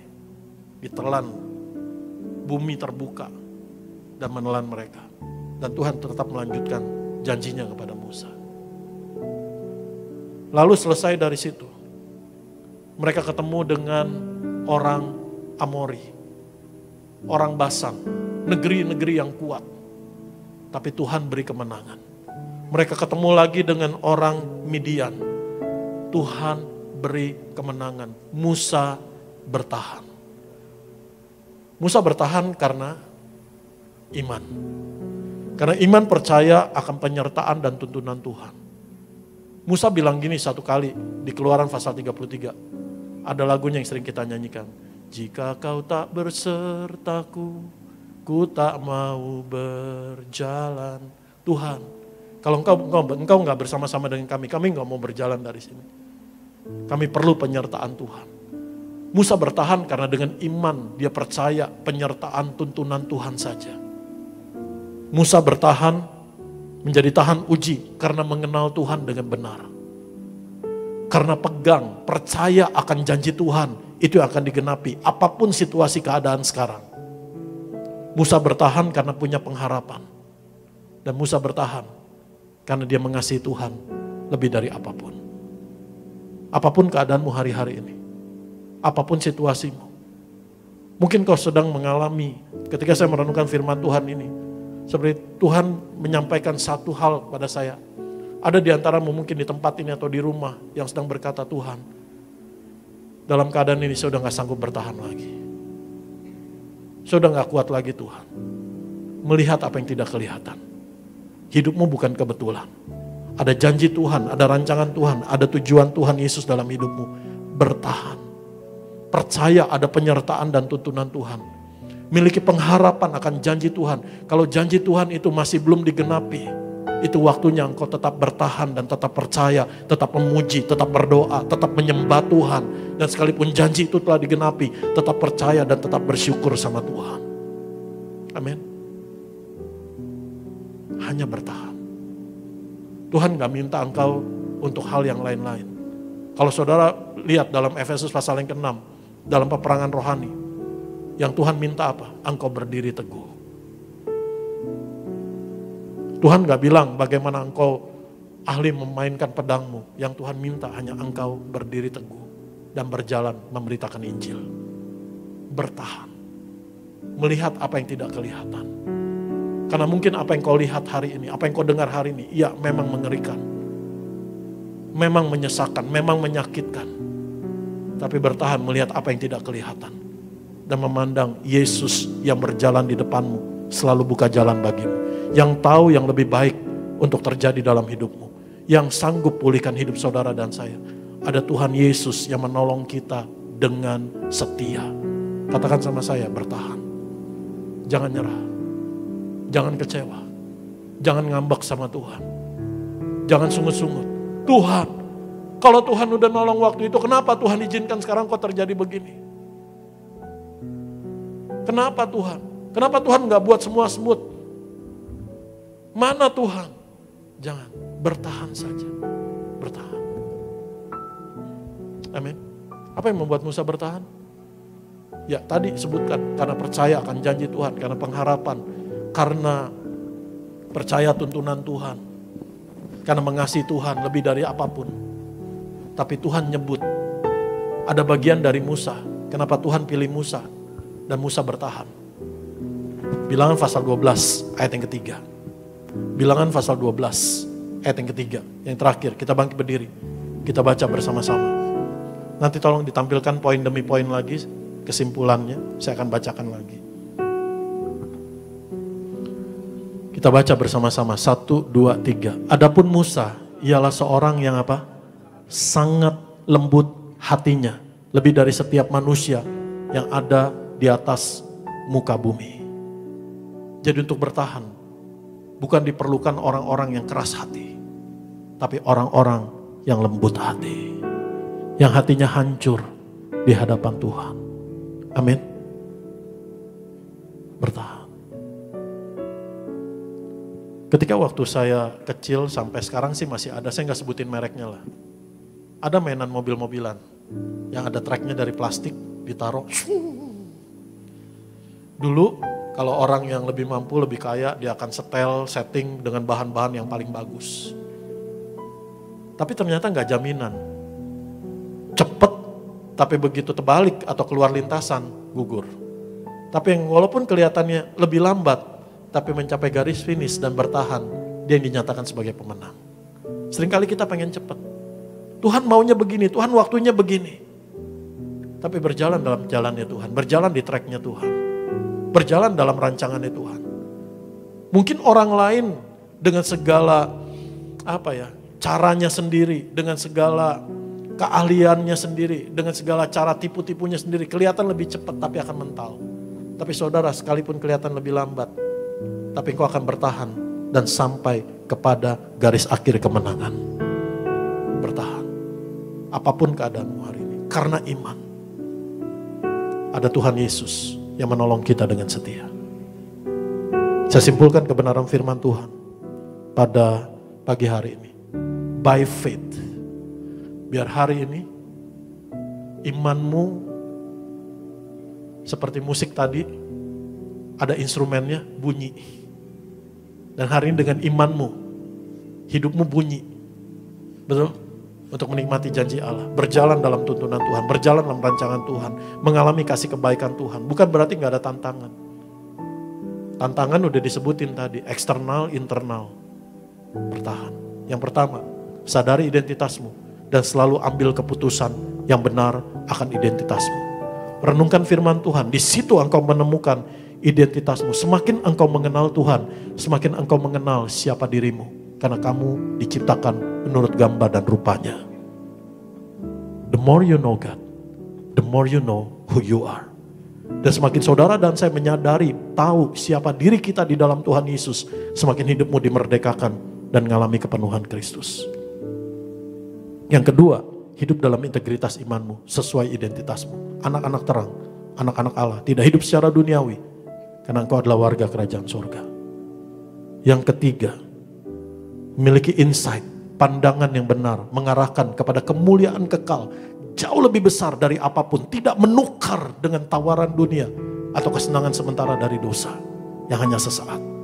Dan yang keempat, dalam keadaan apapun, bertahan, sampai semua janji Tuhan digenapi dalam hidup kita. Dan dari semua yang Tuhan Yesus janjikan, tidak ada yang tidak dipenuhi, semuanya dipenuhi.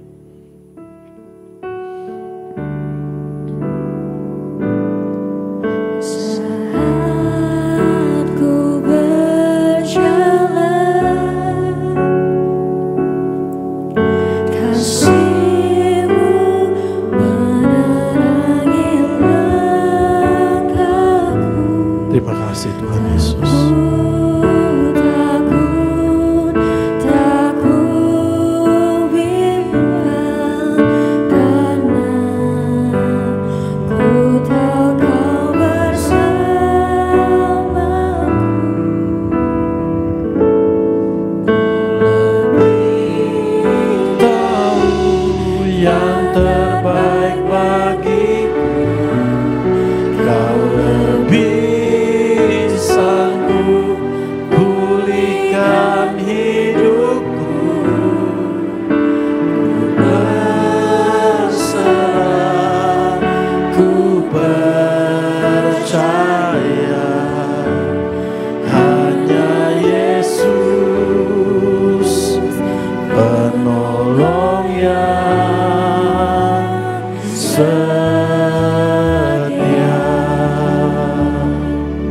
Tuhan gak nyerah sama kita. Dia tetap selesaikan karya salibnya. Bahkan ketika kita masih berdosa. Tuhan tahu segala kelemahan kekurangan kita. Tapi Tuhan Yesus gak nyerah sama kita. Dia tetap mengasihi kita. Untuk membawa kita bersama dalam persekutuan dengan Tuhan Yesus. Maka jangan nyerah. Bertahan. Jangan ngegerutu sama Tuhan. Jangan menuduh Tuhan berbuat yang ini itu, mencurigai Tuhan, jangan. Dia Tuhan Yesus, Tuhan yang sangat mengasihi saudara dan saya. Ada banyak hal yang kita nggak mengerti. Tuhan kenapa ini terjadi eksternal? Tuhan kenapa ini terjadi internal? Bagian kita hanya bertahan dan terus berjalan.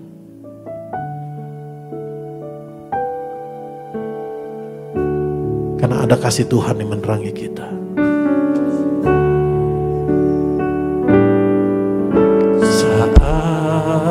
Ku berjalan,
Setiap janji Tuhan.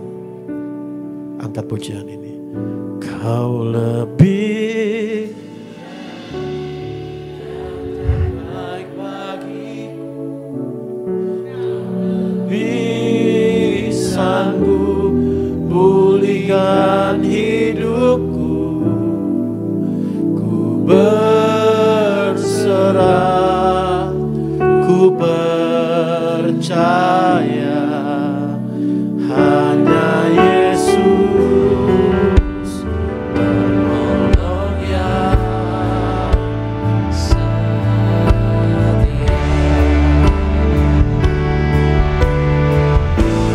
Kau lebih tahu yang terbaik bagiku. Angkat tangan bersama-sama diberi. Sanggup pulihkan hidupku.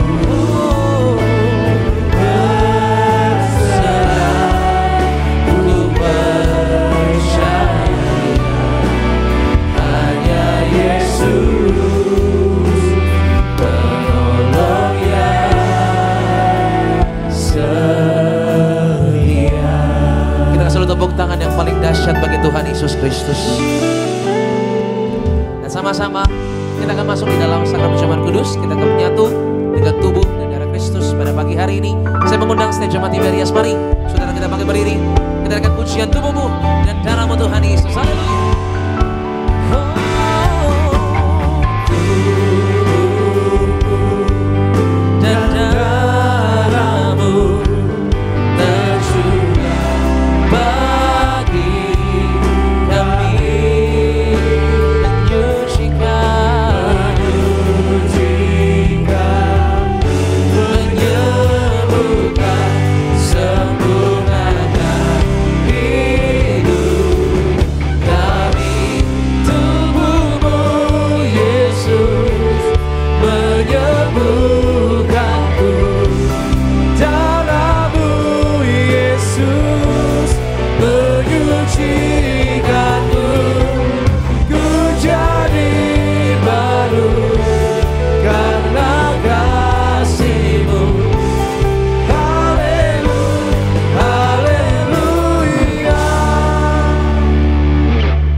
Tubuh Kristus, kita mengucap berkat, mengucap syukur buat kasih Bapa mengaruniakan anaknya.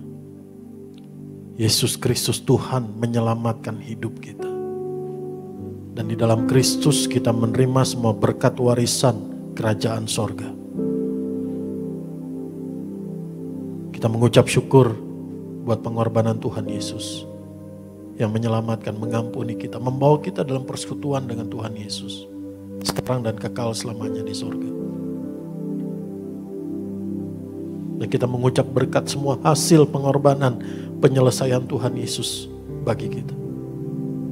Dan kita mengucap syukur buat karya Roh Kudus yang menuntun kita dalam kebenaran dan menyelamatkan hidup kita.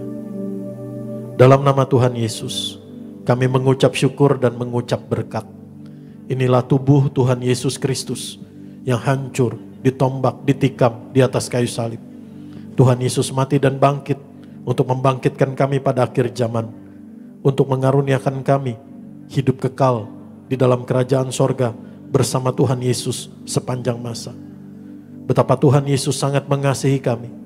Tubuh Tuhan Yesus hancur di kayu salib, memikul, menggantikan, menanggung, menyelesaikan segala dosa kami, pelanggaran, kutuk dosa, hukuman dosa kami.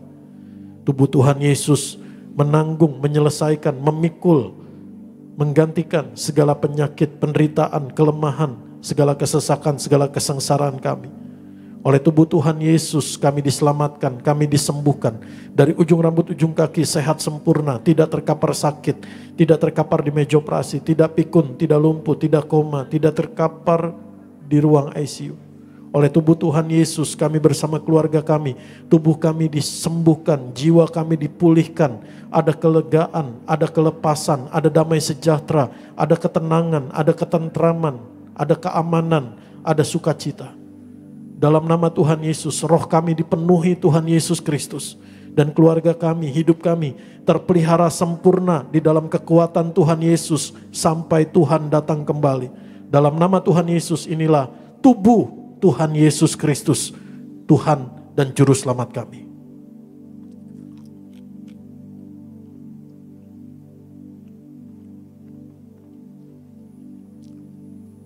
Mari kita angkat darah Tuhan Yesus Kristus. Darah perjanjian yang baru dan yang kekal. Dalam nama Tuhan Yesus, kami mengucap syukur dan mengucap berkat. Inilah darah Tuhan Yesus Kristus, darah perjanjian yang baru dan yang kekal. Darah anak domba Allah yang mengampuni kami, menyucikan kami, membenarkan, menyempurnakan kami. Darah Tuhan Yesus menebus kami menjadi milik kepunyaan Tuhan Yesus Kristus. Ada dalam persekutuan dengan Tuhan Yesus, hidup kekal di sorga. Keluarga kami dikaruniakan Tuhan Yesus, berkumpul di bumi, berkumpul di sorga. Punya rumah di bumi, punya rumah di sorga. Hidup kami di bumi seperti di sorga. Oleh darah Tuhan Yesus kami telah dilepaskan dari dosa. Oleh darah Tuhan Yesus kami telah dilepaskan oleh kuasa darah Tuhan Yesus dari iblis setan dan perbuatannya. Kami telah dilepaskan oleh darah Tuhan Yesus dari segala bentuk kegelapan. Untuk kami hidup dalam pertobatan. Untuk kami hidup dalam terang. Untuk kami hidup dalam kekudusan. Untuk kami hidup dalam kebenaran. Keluarga yang kudus. Rumah tangga yang suci. Rumah tangga yang takut akan Tuhan Yesus. Saling mengasihi, saling mengampuni, saling setia, saling kasih mula-mula. Dalam nama Tuhan Yesus kami percaya oleh darah bilur Tuhan Yesus kami disembuhkan. Sebab bilur Tuhan Yesus telah memikul segala penyakit, penderitaan, kelemahan kami. Dari ujung rambut, ujung kaki, setiap bagian tubuh kami, organ tubuh kami, setiap panca indera kami, setiap sel tubuh kami, fungsi tubuh kami, setiap hormon-hormon kami, imunitas kami, sendi-sendi kami, otot-otot kami, tulang-tulang kami, setiap tetes darah kami, oleh darah Tuhan Yesus sembuh, sehat, sempurna. Oleh darah bilur Tuhan Yesus, keluarga kami sembuh, sehat, sempurna. Saudara masing-masing doa, kami berdoa kemurahan belas kasihan Tuhan Yesus senantiasa nyata, tuntunan penyertaan Tuhan Yesus nyata buat Ibu Marta dalam nama Tuhan Yesus. Tuhan yang menolong, rancangan yang terbaik Tuhan Yesus terjadi, baik keselamatan maupun pemulihan, kesembuhan. Tuhan Yesus yang berkati. Dalam nama Tuhan Yesus juga Ibu Daniati, Pak Riaji, Bung Gembala Sidang kami dalam tangan Tuhan Yesus yang kuat, selalu dijaga Tuhan, sehat, damai sejahtera, sukacita, dilindungi Tuhan Yesus, dan pelayanannya bersama keluarga diurapi, diberkati Tuhan Yesus, menjadi berkat Tuhan Yesus bagi setiap domba-domba yang Tuhan karuniakan, dan masih sebanyak orang yang masih Tuhan akan panggil untuk menerima Yesus sebagai Tuhan dan Juru Selamat. Terima kasih Tuhan Yesus, kami mengucap berkat Tuhan Yesus buat gereja Tiberias. Tuhan Yesus memberkati Pak Aristo dan juga Kak Argo. Tuhan Yesus berkati setiap hamba-hambamu Tuhan yang ada melayani tempat ini. Tuhan Yesus berkati setiap gereja-gerejamu Tuhan, hamba-hambamu Tuhan, bersama keluarga dilindungi Tuhan Yesus. Kami berdoa buat setiap anak-anakmu Tuhan yang di tempat ini. penyertaan-Mu Tuhan, jalan yang Tuhan buka, rancangan yang Tuhan nyatakan, janji yang Tuhan janjikan digenapi terjadi dalam setiap kehidupan anak-anak-Mu Tuhan. Di dalam nama Tuhan Yesus Kristus kami berdoa. Dalam nama Tuhan Yesus kami mengucap syukur dan mengucap berkat. Tubuh darah Tuhan Yesus, roti hidup yang turun dari sorga. Tuhan Yesus memberkati kami. Lebih dari roti mana, lebih dari jubah baru, lebih dari kasut baru. Tuhan Yesus gembala kami, takkan kekurangan kami. Tuhan Yesus yang mencukupkan segala yang kami perlukan. Tuhan Yesus yang menyediakan yang kami perlukan. Tuhan Yesus yang membuat kami berhasil, beruntung, dan menjadi berkat Tuhan Yesus bagi banyak orang. Satu hari Tuhan Yesus datang kembali. Tuhan Yesus setia membawa kami masuk dalam kerajaan sorga. Diam di rumah Tuhan Yesus di sorga sepanjang masa. Ada dalam persekutuan yang erat, yang indah dengan Tuhan Yesus selama-lamanya. Di dalam nama Tuhan Yesus, inilah darah Tuhan Yesus.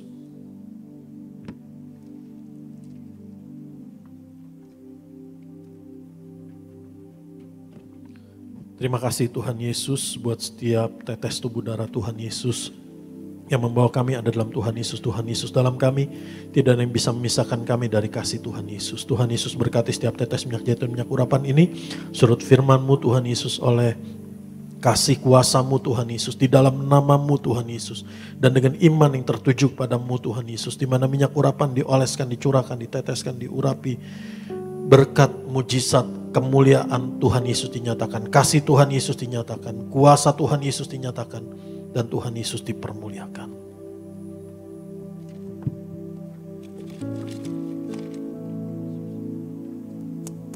Kita sudah menerima tubuh dan darah Kristus. Mari saudara sejenak di hadapan Tuhan kita kembali mengimani setiap apapun yang menjadi masalah kita pasti percaya ada kuasa Tuhan dalam hidup kita. Kita sudah terima perjamuan kudus, kita katakan, kita tinggi saudara, kita muliakan Tuhan Yesus. Haleluya. Yesus lebih besar, Yesus terlebih besar di dalamku, di dalamku,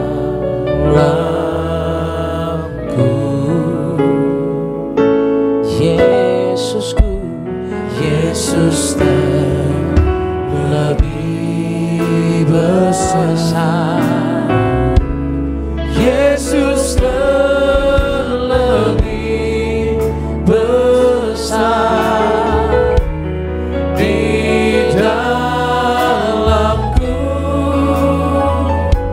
selama-lamanya. Angkat kedua tanganmu. Tuhan Yesus memberkati dan melindungi engkau. Tuhan Yesus menyinari engkau dengan wajahnya dan memberimu kasih karunia. Tuhan Yesus menghadapkan wajahnya kepadamu dan memberimu damai sejahtera. Tuhan Yesus menuntun engkau. Tuhan Yesus berjalan di depanmu. Tuhan Yesus mengasihimu. Dan Tuhan Yesus yang mengaruniakan berkat pemeliharaan yang terbaik terjadi dalam hidupmu. Tuhan Yesus yang membawa engkau dalam persekutuan yang erat dengan Tuhan Yesus sekarang dan kekal di sorga sepanjang masa. Di dalam anugerah kasih yang sempurna dari Bapa di sorga. Di dalam kasih karunia Tuhan Yesus yang tidak pernah berkesudahan. Di dalam persekutuan dengan Allah Roh Kudus yang selalu mengasihimu. Dalam nama Tuhan Yesus, sampai hari Tuhan Yesus datang kembali untuk memberikan kita mahkota kekal di dalam kerajaan sorga sepanjang masa. Di dalam nama Tuhan Yesus, setiap hari hidupmu engkau akan terheran-heran, tercengang-cengang, terpesona. Engkau akan melihat, mengalami, menyadari, dan mengalami sendiri betapa dahsyatnya tuntunan ajaib penyertaan Tuhan Yesus, kasih kebaikan Tuhan Yesus, kemurahan Tuhan Yesus dinyatakan dalam hidupmu. Di dalam nama Tuhan Yesus kita katakan, amin. So here I bow to lift you high, Jesus, be glorified in all things, for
maju terus dalam Tuhan dan shalom.